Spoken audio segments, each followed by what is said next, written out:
Pemirsa, bertemu lagi dengan saya Siska Oktaviani dalam program Passion Channel Rumah Sakit Santo Borromeus. Pada episode lalu, kita telah membahas apa itu osteoartritis. Episode kali ini, kita akan mengetahui penyebab terjadinya penyakit ini. Osteoartritis atau dikenal dengan penyakit sendi degeneratif adalah suatu penyakit sendi menahun yang ditandai dengan adanya kemunduran pada tulang rawan sendi dan tulang dekatannya yang bisa menyebabkan nyeri sendi dan kekakuan. Suatu penyakit sendi yang kronis yang ditandai dengan kerusakan sendi atau tulang rawan yang disertai juga dengan pembentukan tulang-tulang baru atau osteofit. Orang awam menyebutnya itu sebagai suatu pengapuran. Gejala awal dari osteoartritis pada umumnya adalah nyeri. Bisa juga diikuti dengan kekakuan sendi. Selanjutnya bisa diikuti dengan perubahan bentuk sendi. Kadang-kadang juga disertai dengan bengkak pada sendi. Meskipun biasanya timbul dari trauma, osteoartritis sering mempengaruhi beberapa anggota keluarga yang sama. Osteoartritis biasanya terjadi pada usia di atas 70 tahun.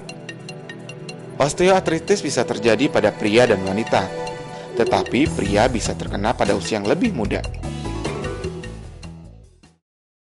Osteoartritis dapat mengenai semua sendi. Sendi-sendi yang memungkinkan kita bergerak mungkin terkena osteoartritis, baik itu pada tulang leher, tulang punggung, bahu, siku, sendi-sendi di tangan, panggul, maupun juga lutut dan ankle. Ada beberapa faktor yang diketahui bisa meningkatkan terjadinya osteoartritis. Misalnya joint atau displasia. Displasia itu adalah kelainan bawaan pada sendi, terutama panggul. Itu bisa meningkatkan risiko terjadinya osteoartritis, maupun juga kelainan-kelainan sendi bawaan lainnya. Kemudian faktor-faktor lain itu adalah kepadatan massa tulang. Orang-orang yang massa tulangnya cenderung rendah itu juga lebih mudah terkena osteoartritis. Kemudian tadi kecelakaan yang mengenai sendi, trauma pada sendi. Trauma pada sendi juga mempermudah terjadinya osteoartritis. Di samping hal itu ada juga faktor-faktor lain seperti berat badan yang berlebihan, itu juga meningkatkan risiko terjadinya osteoartritis. Sejumlah penelitian telah menunjukkan bahwa ada prevalensi yang besar dari penyakit osteoartritis antara saudara kandung dan terutama kembar identik yang menunjukkan dasar keturunan. Sampai dengan 60% dari kasus osteoartritis diperkirakan akibat dari faktor genetik.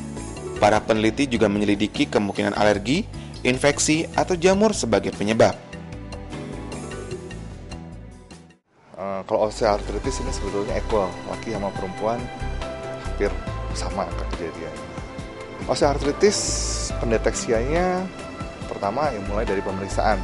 Dari pemeriksaan biasanya mulai terjadi perubahan bentuk sendi, tapi kalau terjadi perubahan bentuk sendi umumnya itu sudah terlambat. Biasanya gejala-gejala yang lebih awal tuh nyeri, kemudian bengkak, itu tanda-tanda yang lebih awal. Kemudian penunjang yang bisa dikerjakan, yang paling mudah kita bisa kerjakan rongsen, membuat X-ray. Osteoartritis bisa berawal ketika suatu kelainan terjadi pada sel-sel yang membentuk komponen tulang rawan seperti kolagen atau serabut protein yang kuat pada jaringan ikat dan proteoglikan atau bahan yang membentuk daya lenting tulang rawan. Pemirsa, dengan tayangan tadi Anda kini mengetahui penyebab terjadinya osteoartritis. Berikutnya, kita akan membahas lebih lanjut mengenai pencegahan dan pengobatan osteoartritis. Tetaplah di Passion Channel Rumah Sakit Santo Borromeus. Sampai jumpa.